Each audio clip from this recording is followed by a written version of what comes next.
छोटू की कहानियाँ।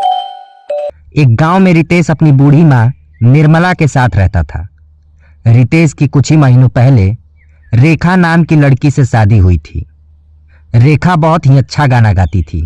रेखा, मैंने तुम्हारी माँ से सुना था कि तुम बहुत ही अच्छा गाती हो, थोड़ा गा के भी सुना दो, तुम मजा आ जाए।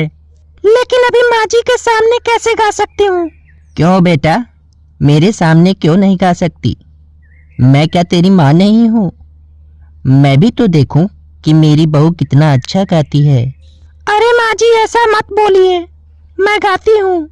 आए हो मेरी जिंदगी में तुम बहार बनके, आए हो मेरी जिंदगी में तुम बहार बनके, मेरे दिल में यूं ही रहना है। निर्मला की पड़ोसी ललिता के बेटे मोहन की शादी भी अभी कुछ ही दिनों पहले हुई थी। एक दिन दोनों सास अपनी अपनी बहुओं के गुणों को बहुत बढ़ा चढ़ा कर बात करती हैं। अरे ओ ललिता, मेरी बहू बहुत अच्छा गाना गाती है और उसकी आवाज बहुत सुरीली है। निर्मला, तुझे क्या लगता है मैं अपने बेटे की शादी किसी हरी गहरी लड़की से करूंगी? मेरी बहू भी बहुत अच्छा गाती है। मेरी बहू के सामने तेरी बहू का गाना फीका पड़ जाएगा। तो ठीक है, चल हम अपनी बहुओं के बीच गाने का कंपटीशन करा के देख लेते हैं। मुझे मंजूर है निर्मला, लेकिन हारने के बाद ये मत कहना कि मैंने तुझे मौका नहीं दिया, इसलिए फिर से एक बार सोच ले। निर्मला ललिता की बात सुनकर थोड़ा गुस्सा हो जाती है। तो फिर ठीक है, कल सुबह 10 बजे हमारी बहुओं के गाने का कंपटीशन होगा। फिर दोनों अपनी अपनी बहुओं के पास पहुंचती हैं और उन्हें सारी बात बता देती है। मोहन जी, ये आपकी माँ कहीं बुढ़ापे में सठिया तो नहीं गई है जो ऐसी उल्टी सीधी शर्त लगाकर चली आई? मुझे तो गाने का को भी नहीं आता। फिर अगले दिन निर्मला और ललिता दोनों अपनी अपनी बहुओं को लेकर आती हैं। चलो अब देख ही लेते हैं कि किसी की बहू में दम है और कौन पानी कम है। निर्मला, पहले तू अपनी बहू को बोल कि गाना गाए, नहीं तो फिर तू बोलेगी कि मैंने तुझे मौका नहीं दिया। निर्मला गुस्से में अपनी बहू से बोलती है, बेटी, इस ललिता को बहुत घमंड हो गया है, इसे तोड़ना ही पड़ेगा। अच्छे से गाना गा बेटी। ठीक है माँ जी। फिर रेखा गाना गाने लगती है। आवाज दो हमको, हम खो गए, कब नींद से जागे, कब सो गए। क्या बात है भाभी, कितनी मधुर आवाज है आपकी, सचमुच सुनकर मजा आ गया। ललिता, अब तेरी बहू की बारी है। हार मानना है तो मान ले, तुझे एक मौका और देती हूँ। अभी तूने मेरी बहू की आवाज सुनी ही कहाँ है जो इतनी जल्दी फैसला ले लिया? चल बहुत जल्दी से बढ़िया सा गाना सुना और दिखा दे सबको कि तेरी आवाज कितनी सुरीली है। कोटुगी लहरी चमक चलो रानी, आशिक को ऐसे न तड़पाओ जानी। अरे वो नासपीटी कौए की तरह काम काम करना बंद कर अब, वरना मैं खुद अपने सिर के बाल नोच डालूंगी। सरिता को सबके सामने शर्मिंदा होना पड़ता है। वो बहुत बुरा महसूस करती है। सरिता को रेखा की सुरीली आवाज सुनकर बहुत जलन होता है कि उसकी आवाज इतनी अच्छी और सुरीली क्यों नहीं है। रेखा दीदी, आपकी आवाज तो सच में बहुत सुरीली है, क्या आप मुझे भी सिखा सकती हैं? हाँ हाँ, क्यों नहीं, इसमें कौन सी बड़ी बात है। अगले दिन से सरिता रोज रेखा के पास गाना सीखने जाने लगती है। ऐसे ही समय बीतता चला गया। कुछ दिनों बाद रेखा की तबीयत अचानक खराब हो जाती है और उसे अस्पताल में भर्ती करना पड़ता है, जहां डॉक्टर रितेश से कहता है, पिछले कुछ दिनों से उन्हें एक ऐसी दवा की डोज दी जा रही है जिससे उनके गले में ट्यूमर हो गया है और मुझे नहीं पता कि उन्हें ये इस दवा की डोज क्यों दी जा रही थी। लेकिन डॉक्टर साहब, रेखा की तो कोई दवा ही नहीं चल रही थी। आप कैसे भी करके उसे ठीक कर दीजिए, आप पैसों की चिंता मत करिएगा। देखो रितेश, रेखा का तो ऑपरेशन ही करना पड़ेगा, लेकिन इसमें बहुत खतरा है। आप कुछ भी करके उसे बचा लीजिए बस। कुछ दिनों बाद रेखा के गले का ऑपरेशन होता है, लेकिन वो बच नहीं पाती और मर जाती है। इस घटना से रितेश बहुत दुखी हो जाता है। धीरे धीरे समय बीतता है। करीब 1-2 साल बाद एक रोज गांव की चंपा शहर से लौट रही होती है। रात बहुत हो चुकी थी। जंगल के रास्ते चंपा घर जा रही थी। तभी उसे पीछे से गाने की आवाज सुनाई देती है। अब चंपा ये तरह तरह के गाने सुनकर हैरान थी और जैसे ही पीछे मुड़कर देखती है उसकी हैरानी का ठिकाना नहीं रहता। अपने पीछे एक चुड़ैल को गाना गाते देख वह बहुत डर जाती है।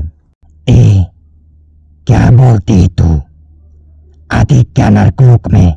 इतना बोलकर चुड़ैल चंपा का गला दबाकर उसे मार डालती है। रितेश बेटा, चंपा को जंगल से आने वाले रास्ते में किसी ने मार डाला। न जाने किसकी दुश्मनी होगी उस बेचारी से। एक रोज देर रात मोहन नशे में झूमता हुआ घर की तरफ बढ़ रहा था। तभी अचानक उसे एक गाना सुनाई देता है। जैसे ही मोहन पीछे मुड़ता है उसके पीछे एक चुड़ैल खड़ी नजर आती है जो उसे देखकर गाना गा रही थी। तुझे देखकर तो ऐसा लग रहा है जैसे तू एक चुड़ैल है। मेरी आंखें तो ठीक है ना, या फिर नशे में मुझे मेरी सरिता नजर आ रही है? वो भी किसी चुड़ैल से कम नहीं है। जीना हराम कर दिया है इसने मेरा। खैर छोड़, तू कोई भी हो, मेरे साथ अंताक्षरी खेलना चाहती है क्या? कहो ना प्यार है, कहो ना प्यार है। हंसे हंसे हम काले हैं तो क्या हुआ, दिल वाले हैं हम, तेरे तेरे तेरे चाहने वाले हैं। हम तो तेरे आशिक हैं सदियों पुराने, चाहे तू माने चाहे ना माने। नासे नासे नशा नशा, ऐसा नशा कि क्या बताऊं। तू हार गया, ऐसा कोई गाना नहीं है। अब तेरे मरने का वक्त आ चुका है। चुड़ैल उसका गला पकड़कर दबा देती है और उसे मौत के घाट उतार देती है। अगले सुबह गांव में एक और मौत की खबर आने से गांव वाले हैरान रह जाते हैं। सरिता मोहन की मौत से सदमे में चली जाती है। गांव में ऐसी मौतें देखकर तो पता लगता है कि ये किसी भूत प्रेत का काम है। हम सबको मिलकर किसी तांत्रिक बाबा के पास जाना चाहिए। अब गांव के कुछ लोग मिलकर तांत्रिक के पास जाते हैं और उसे सारी बात बता देते हैं। तांत्रिक आंखें बंद करके कुछ मंत्र बोलता है और फिर उनसे कहता है वो किसी से कुछ नहीं चाहती, लेकिन उसके साथ बहुत गलत हुआ है। मेरी योग और साधना के बल पर मैं उस चुड़ैल को यहां तक खींच लाऊंगा, लेकिन इसके लिए मुझे एक यज्ञ करना पड़ेगा। बाबा, तो आप देर क्यों कर रहे हैं? आप जल्दी से उसे यहाँ बुलाइए और उससे पूछिए कि वो ये सब क्यों कर रही है। तांत्रिक और गांव वाले सभी यज्ञ पूजा करना शुरू कर देते हैं। तभी वहां वह चुड़ैल आ जाती है। वह बहुत गुस्से में थी। क्यों रे सरिता, तूने मीठी मीठी बातें करके मेरा भरोसा जीता और फिर मुझे धोखा दे दिया। तू रोज जो चाय बनाकर पिलाती थी उसमें ऐसी दवा मिलाकर देती थी जिससे मुझे गले का ट्यूमर हो गया और मैं मर गई। तेरे पति मोहन को भी मैंने ही मारा था, जो तुझे शहर से वो दवाई लाकर देता था। चुड़ैल की बात सुनकर सरिता के हाथ पांव कांपने लगते हैं, क्योंकि वह चुड़ैल और कोई नहीं बल्कि रेखा थी। रेखा, मुझे नहीं पता था कि तुम्हारे साथ इतना गलत हुआ है, लेकिन अब बस बहुत हुआ। इन बेगुनाह लोगों को मारना बंद करो, विनती करता हूँ। और तभी चुड़ैल का शरीर जलने लगता है और उसे मुक्ति मिल जाती है।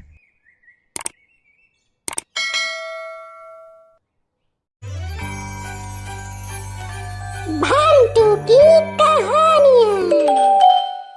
एक बार की बात है, एक गांव में सीमा नाम की लड़की अपनी मां के साथ रहती थी। घर की गरीबी के कारण सीमा की मां दूसरे के घरों में काम करके अपना और अपनी बेटी का पालन करती थी। सीमा पढ़ने में अच्छी थी और टीचर बनने की तैयारी कर रही थी। बेटी सीमा, अभी और कितने दिन लगेंगे तुझे मास्टरनी बनने में? इन थोड़े पैसों में गुजारा करना अब बड़ा मुश्किल हो रहा है। माँ, बस ये मेरा अंतिम वर्ष है, उसके बाद मैं टीचर बनने योग्य हो जाऊंगी। समय ऐसे ही बीतता चला गया और तभी सीमा की पास के ही दूसरे गांव में टीचर की नौकरी लग जाती है। माँ मैं टीचर बन गई। पास के ही एक गांव में मुझे नौकरी मिल गई है। अब तुम्हें दूसरे के घरों में काम करने की जरूरत नहीं। दोनों बहुत खुश होते हैं। अगले दिन सीमा स्कूल के लिए निकलती है और ट्रेन से दूसरे गांव अपने स्कूल पहुंचती है। हेलो बच्चों, मेरा नाम सीमा है और मैं आपकी नई इंग्लिश टीचर हूँ और आप सभी के उज्जवल भविष्य की मैं कामना करती हूँ। उसी स्कूल में एक रोहन नाम का लड़का था जो बहुत मेधावी और निडर था। मैम, हमारे स्कूल में आपका स्वागत है।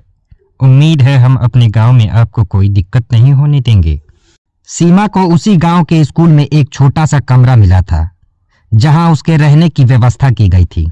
वहीं दूसरी तरफ जहां रोहन पढ़ने में बहुत मेधावी था, उसका पिता बहुत ही बदमाश और नशेड़ी टाइप का इंसान था। वह रोज शराब पीकर आता और रोहन की मां को बहुत पीटता था। रोहन अपने पिता की आदतों से बहुत परेशान रहता था। एक दिन रोहन का पिता हरिया शराब पीकर अपने घर की तरफ जा रहा होता है कि तभी रास्ते में उसे डरावनी डरावनी आवाजें सुनाई देने लगती हैं। अबे कौन है बे जो गधे की तरह चिल्ला रहा है? तुम्हें क्या लगता है मैं ऐसी आवाजों से डर जाऊंगा? हरिया, हरिया नाम है मेरा, मैं डरेगा नहीं साला। तभी सफेद साड़ी पहने हुए एक चुड़ैल उसके सामने आ जाती है। ये देखकर हरिया डर जाता है और अपने घुटनों पर बैठ जाता है। क्या रे हरिया, तू तो झुक गया और अपने घुटनों पर भी आ गया। तुम जैसे नशेड़ियों की यही आदत है, सिर्फ शराब पीना और दूसरों को परेशान करना। अरे चुड़ैल जी, ऐसा कुछ नहीं है, मैं तो बहुत शरीफ नशेड़ी हूँ। लगता है आपको कोई गलतफहमी हो गई है।